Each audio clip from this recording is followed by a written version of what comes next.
স্বাগত দীপ্ত সংবাদে। আপনাদের সাথে আছি আমি আনোয়ারুল আলম। শুরুতেই জানাবো সংবাদ শিরোনাম। আওয়ামী লীগকে স্থায়ীভাবে নিষিদ্ধের দাবি, কার্যক্রম বন্ধে সন্তুষ্ট বিএনপি, জামায়াত সহ বিভিন্ন দল।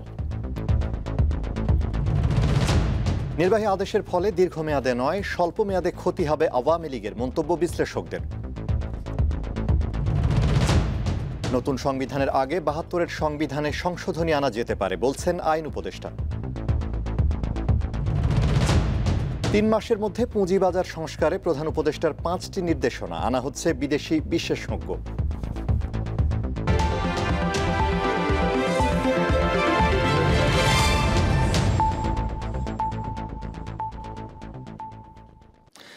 আওয়ামী লীগকে দল হিসেবে স্থায়ীভাবে নিষিদ্ধ করা এবং জুলাই সনদ প্রকাশের দাবিতে রাজধানীর শাহবাগ মোড় অবরোধ করেছেন জুলাই গণ অভ্যুত্থানে আহতরা।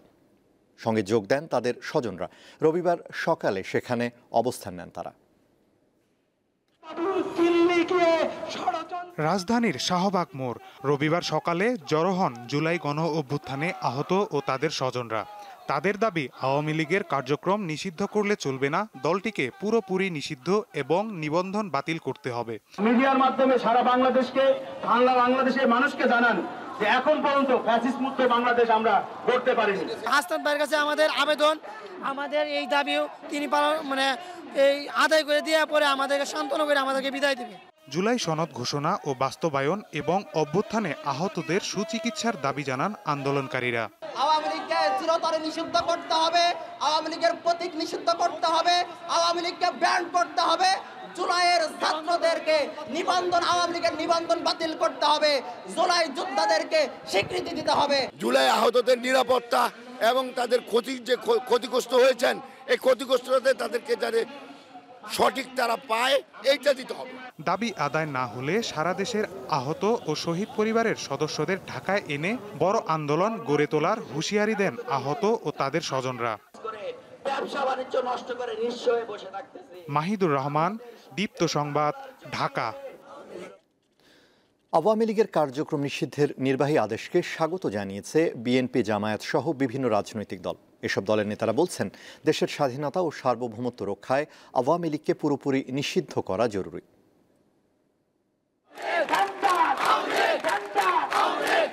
সাবেক রাষ্ট্রপতি আব্দুল হামিদের দেশ ত্যাগের পরপরই আওয়ামী লীগ নিষিদ্ধের দাবিতে রাজপথে আন্দোলনের ডাক দেয় ছাত্র জনতা। এতে একাত্মতা প্রকাশ করে বিভিন্ন ইসলামী রাজনৈতিক দল।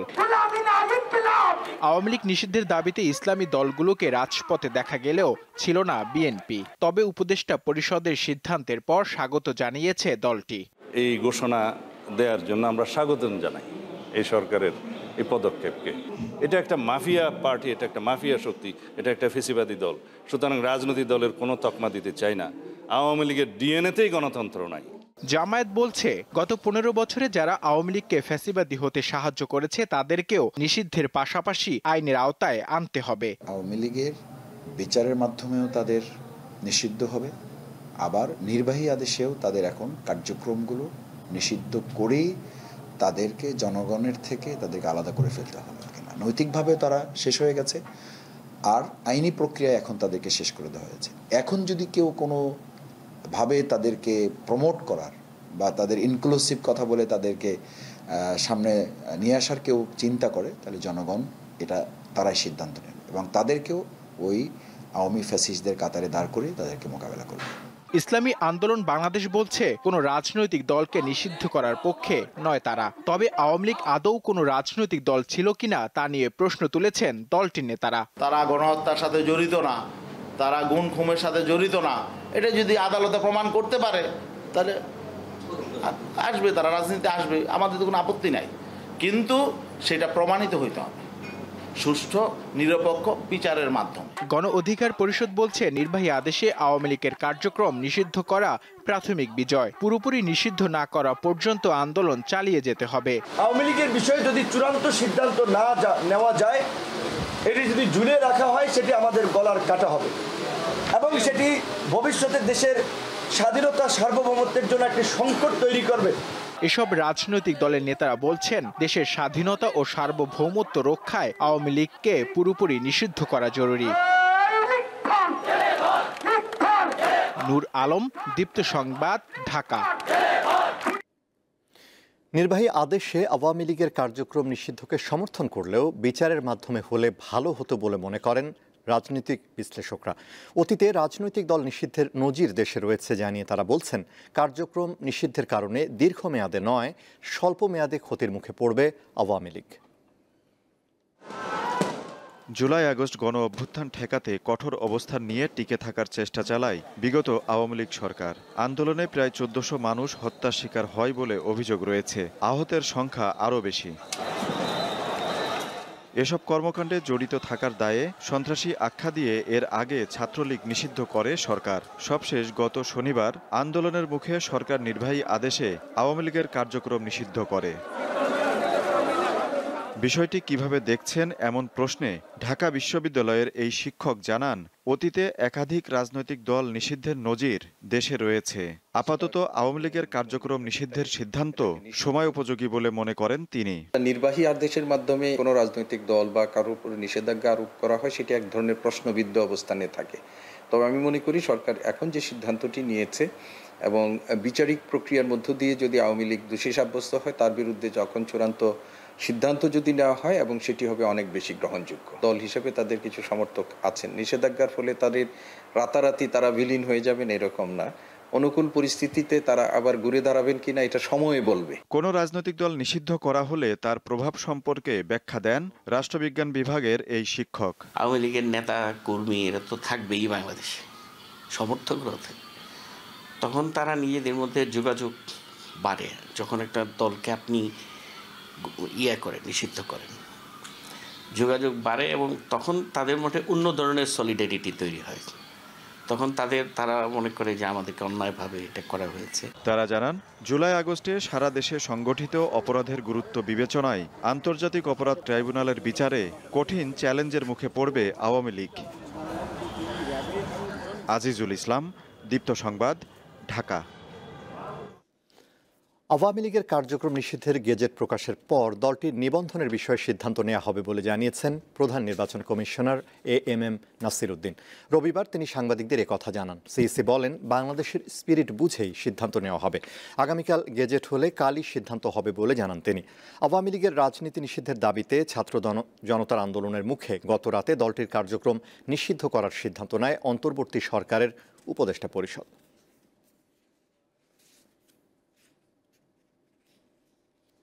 সাবেক রাষ্ট্রপতি আব্দুল হামিদের বিদেশ যাওয়ার ঘটনা তদন্তে ৩ উপদেষ্টার সমন্বয়ে উচ্চ পর্যায়ের কমিটি গঠন করেছে সরকার। নতুন সংবিধান তৈরি হওয়া পর্যন্ত ৭২-এর সংবিধানের প্রয়োজনীয় সংশোধনী আনা যেতে পারে বলে জানিয়েছেন আইন উপদেষ্টা আসিফ নজরুল।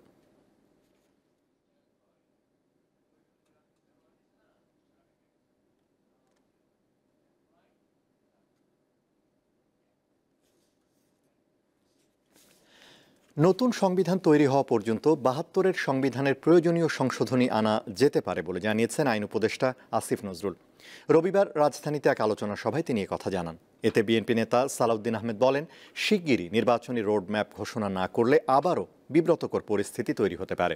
আর জাতীয় ঐকমত্য কমিশনের সহসভাপতি আলী রিয়াজের দাবি, বিচার বিভাগ স্বাধীন না করে নির্বাহী বিভাগের একচ্ছত্র ক্ষমতা রেখে গণতন্ত্র সম্ভব নয়।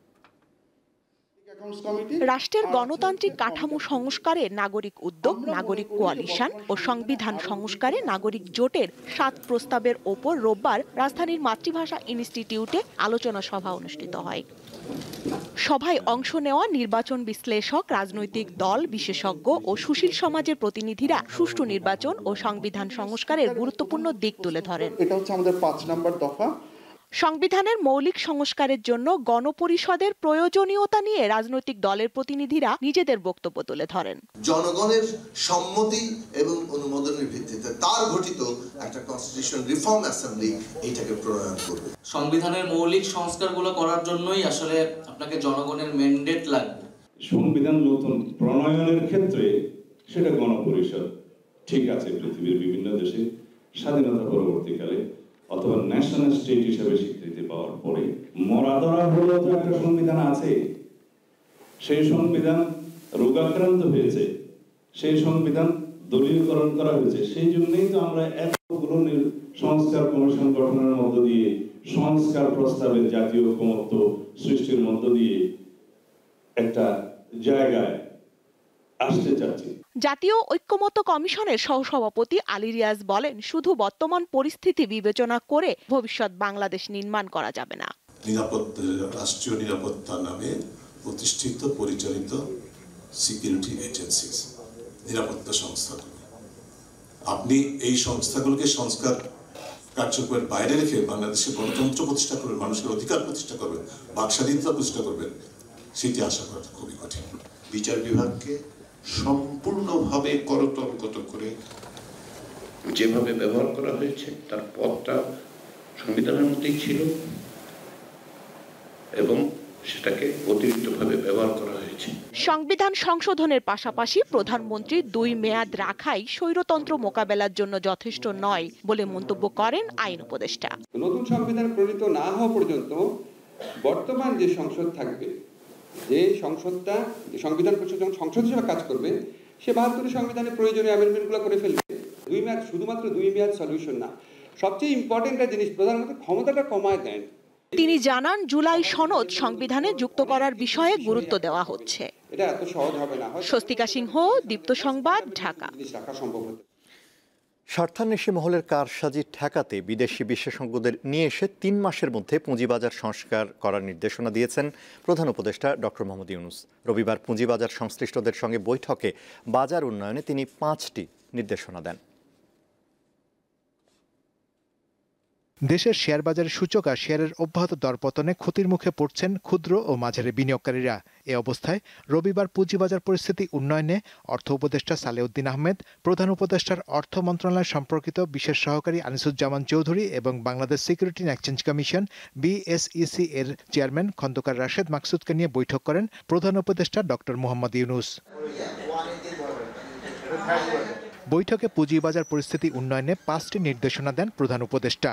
এগুলো হলো, সরকারের মালিকানায় রয়েছে এমন মাল্টিন্যাশনাল কোম্পানিগুলোকে সরকারের শেয়ার কমিয়ে পুঁজিবাজারে অন্তর্ভুক্ত করার বিষয়ে প্রয়োজনীয় পদক্ষেপ গ্রহণ, বেসরকারি খাতের দেশীয় বড় কোম্পানিগুলোকে পুঁজিবাজারে তালিকাভুক্ত করার ক্ষেত্রে প্রণোদনা প্রদান সহ প্রয়োজনীয় পদক্ষেপ গ্রহণ, স্বার্থান্বেষী মহলের কারসাজি রুখতে বিদেশি বিশেষজ্ঞদের নিয়ে এসে 3 মাসের মধ্যে পুঁজিবাজার সংস্কার করা, পুঁজিবাজারে অনিয়মের সঙ্গে জড়িতদের বিরুদ্ধে কঠোর ব্যবস্থা গ্রহণ এবং বড় ধরনের ঋণ প্রয়োজন এমন ব্যবসায়ী প্রতিষ্ঠানগুলোকে ব্যাংক ঋণ নির্ভরতা কমিয়ে পুঁজিবাজার থেকে বন্ড ও ইকুইটির মাধ্যমে তহবিল সংগ্রহে আগ্রহী করে তোলার ব্যবস্থা গ্রহণ। কাজগুলো হওয়ার পর সবাই একটা স্ট্রং ভাইব্রেন্ট স্টক মার্কেট দেখতে পাবেন। তিনি জানান, শিগগিরই বিদেশি বিশেষজ্ঞ পুঁজিবাজার পরিস্থিতি উন্নয়নে কাজ শুরু করবেন। চিফ অ্যাডভাইজার বলেছেন, উনি বলেছেন সেট অফ ফরেন এক্সপার্টকে আনতে বলেছেন, যারা এসে 3 মাসের মধ্যে পুরো রিফর্মটা তারা ইনিশিয়েট করবেন বা ক্যারি আউট করবেন। প্রেস সচিব জানান, শেয়ার বাজারের প্রতি সাধারণ বিনিয়োগকারীদের আস্থা ফেরাতে প্রয়োজনীয় সংস্কার করা হবে। শাহরিয়ার ইমন, দীপ্ত সংবাদ, ঢাকা। স্বল্পোন্নত দেশ থেকে বাংলাদেশের উত্তরণ নিশ্চিত করতে সংশ্লিষ্ট সব সংস্থার প্রতি জরুরি ও সমন্বিত পদক্ষেপ নেওয়ার আহ্বান জানিয়েছেন প্রধান উপদেষ্টা ডক্টর মোহাম্মদ ইউনূস। রবিবার এলডিসি উত্তরণ কমিটির সঙ্গে এক উচ্চ পর্যায়ের বৈঠকে তিনি আহ্বান জানান। বৈঠকে এলডিসি উত্তরণ কার্যক্রমের অগ্রগতি আলোচনা করা হয়।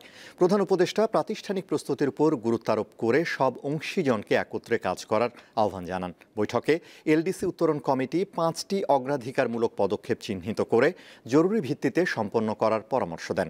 প্রধান উপদেষ্টা বলেন, এগুলো কেবল রুটিন কাজ নয়, প্রতিটি পদক্ষেপ আমাদের উত্তরণকে এগিয়ে নিতে এবং একটি শক্তিশালী ও ন্যায্য অর্থনীতি গঠনে গুরুত্বপূর্ণ ভূমিকা রাখবে। চলমান তাপপ্রবাহের মধ্যেই দেশের কয়েকটি জেলায় ঝড় বৃষ্টি হয়েছে। এতে অন্তত 13 জন নিহত হয়েছে। ব্রাহ্মণবাড়িয়ায় বজ্রপাতে শিশুসহ 5 জন নিহত হয়েছে। রবিবার বিকালে ব্রাহ্মণবাড়িয়ার নাসিরনগর ও আখাউড়ায় এ ঘটনা ঘটে। কিশোরগঞ্জের ভৈরব, কুলিয়ারচর ও করিমগঞ্জে বজ্রপাতে মারা গেছেন 4 জন। বজ্রপাতে হবিগঞ্জের আজমিরিগঞ্জে 1 জন এবং শেরপুরের নালিতাবাড়িতে 1 জন মারা গেছেন। এছাড়া ময়মনসিংহের ঘাগড়া ইউনিয়নের বাড়েরা এলাকায় কালবৈশাখী ঝড়ের সময় গাছের ডাল ভেঙে পড়ে 2 জন নিহত হয়েছে। কয়েকদিনের দাবদাহের পর রাঙামাটিতে বৃষ্টি হয়েছে। শহরের বনরূপা এলাকায় হয়েছে শিলাবৃষ্টি। হবিগঞ্জেও মিলেছে বৃষ্টির দেখা। বৃষ্টি হওয়ায় শহরবাসীর মাঝে ফিরেছে স্বস্তি।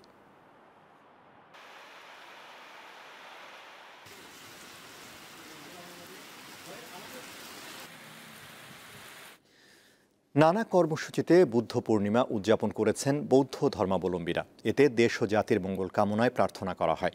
বৌদ্ধ ধর্মমতে প্রায় ২৫০০ বছর আগে বুদ্ধ পূর্ণিমায় মহামতি গৌতম বুদ্ধ আবির্ভূত হয়েছিলেন। সম্মিলিত বুদ্ধ পূর্ণিমা উদযাপন পরিষদের উদ্যোগে রবিবার সকালে চট্টগ্রামের ডিসি হিল চত্বর থেকে বের করা হয় শান্তি শোভাযাত্রা। এনায়েত বাজার, jubilee road, new market, Kotwali মোড়, লালদিঘি, আন্দরকিল্লা, মমিন রোড হয়ে আবার ডিসি হিল চত্বরে গিয়ে শেষ হয় শোভাযাত্রাটি। রাঙামাটিতে সকালে জেলার বিভিন্ন বিহারে বৌদ্ধ পতাকা উত্তোলনের মধ্য দিয়ে শুরু হয় আনুষ্ঠানিকতা। পরে বিহারে সঙ্গদান, বুদ্ধ পূজা, পঞ্চশীল প্রার্থনা, অষ্টপরিষ্কার দান ও বিশ্বের সকলের জন্য মঙ্গল কামনায় প্রার্থনা করা হয়। বান্দরবানে সকালে বের করা হয় শোভাযাত্রা। এরপর বিহার প্রাঙ্গণের বোধিবৃক্ষতলে পঞ্চশীল গ্রহণের পর সবাই ফুলসহ বোধিবৃক্ষমূলে চন্দন জল সিঞ্চনের মধ্য দিয়ে দিনটি পালন করেন। সন্ধ্যায় হাজার প্রদীপ প্রজ্বলনের মধ্য দিয়ে দেশ ও জাতির মঙ্গল কামনায় বিশেষ প্রার্থনা করা হয়।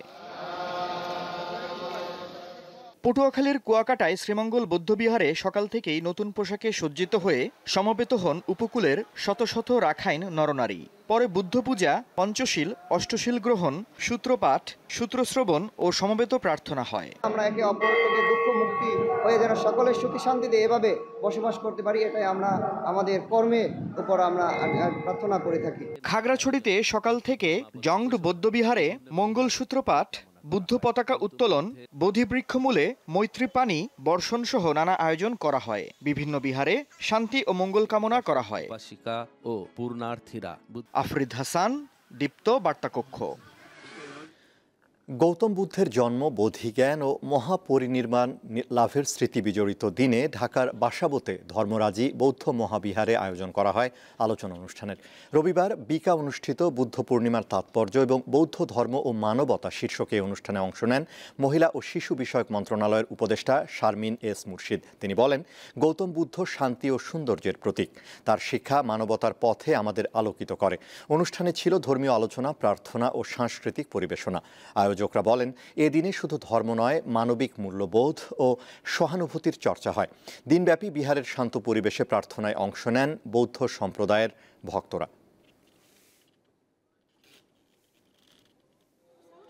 আন্তর্জাতিক যুদ্ধবিরতি কার্যকরের পর স্বাভাবিক হতে শুরু করেছে ভারত ও পাকিস্তানের সীমান্তবর্তী অঞ্চলের জনজীবন। খুলতে শুরু করেছে জম্মু কাশ্মীরের দোকানপাট ও অফিস। অপরদিকে সম্পূর্ণরূপে আকাশসীমা খুলে দিয়েছে পাকিস্তান।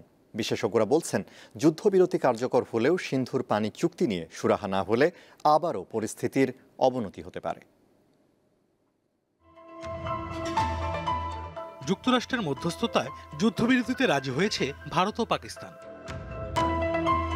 যদিও যুদ্ধবিরতি কার্যকরের কয়েক ঘন্টা পরেই একে অপরের বিরুদ্ধে তা লঙ্ঘনের অভিযোগ তুলে দেশ দুটি। মার্কিন সংবাদ মাধ্যম CNN বলছে, যুদ্ধবিরতি কার্যকর হওয়ার নেপথ্যে রয়েছে উদ্বেগজনক গোয়েন্দা তথ্য, যা শোনার পরই ভারত পাকিস্তানের যুদ্ধ থামাতে তৎপর হয় যুক্তরাষ্ট্র। তবে সে গোয়েন্দা তথ্য সম্পর্কে খোলাসা করেনি মার্কিন কর্মকর্তারা। এদিকে পাল্টাপাল্টে হামলা বন্ধে সম্মত হওয়ার পরই পাকিস্তানের লাহোরের বাসিন্দারা তাদের সেনাবাহিনীর বিজয় হয়েছে দাবি করে আনন্দ মিছিল করে। এ সময় ভারতে চালানো বুনিয়ানুন মারসুস অভিযানের সফলতার জন্য পাকিস্তানের সেনাবাহিনীর প্রতি শ্রদ্ধা জানায় জনগণ। যুদ্ধবিরতির পর নিজেদের আকাশসীমা সব ধরনের উড়োজাহাজের জন্য খুলে দিয়েছে পাকিস্তান। দেশটির সংবাদ মাধ্যম ডনের প্রতিবেদন বলছে, বিমান চলাচল পুরোপুরি স্বাভাবিক হতে আরও কিছু সময় লাগতে পারে। আনুষ্ঠানিকভাবে যুদ্ধ থামায় রবিবার থেকে ভারত নিয়ন্ত্রিত কাশ্মীরে কিছুটা স্বস্তির ভাব দেখা গেছে। শ্রীনগরে খুলতে শুরু করেছে দোকানপাট। নিত্যদিনের স্বাভাবিক কাজে ফিরছেন বাসিন্দারা। তবে গত রাতেও বিস্ফোরণের শব্দ পাওয়ায় পুরোপুরি শঙ্কামুক্ত হতে পারছেন না তারা। এদিকে যুদ্ধবিরতি কার্যকর হলেও গুরুত্বপূর্ণ সিন্ধু পানি বন্টন চুক্তি এখনও স্থগিত রেখেছে ভারত। ফলে সামনের দিনগুলোতে সিন্ধুর পানি নিয়ে আবারও দুদেশ বড় সংঘাতে জড়াতে পারে বলে উদ্বেগ জানিয়েছেন বিশেষজ্ঞরা। আশরাফ শুভ, দীপ্ত, বার্তাকক্ষ। শেষ করছে দীপ্ত সংবাদ, তবে তার আগে সংবাদ শিরোনামগুলো আরও একবার জানাবো। আওয়ামী লীগকে স্থায়ীভাবে নিষিদ্ধের দাবি, কার্যক্রম বন্ধে সন্তুষ্ট বিএনপি, জামায়াত সহ বিভিন্ন দল। নির্বাহী আদেশের ফলে দীর্ঘমেয়াদে নয়, স্বল্প মেয়াদে ক্ষতি হবে আওয়ামী লীগের, মন্তব্য বিশ্লেষকদের। নতুন সংবিধানের আগে ৭২-এর সংবিধানে সংশোধনী আনা যেতে পারে বলছেন আইন উপদেষ্টা। এবং ৩ মাসের মধ্যে পুঁজিবাজার সংস্কারে প্রধান উপদেষ্টার ৫টি নির্দেশনা আনা হচ্ছে বিদেশি বিশেষজ্ঞ।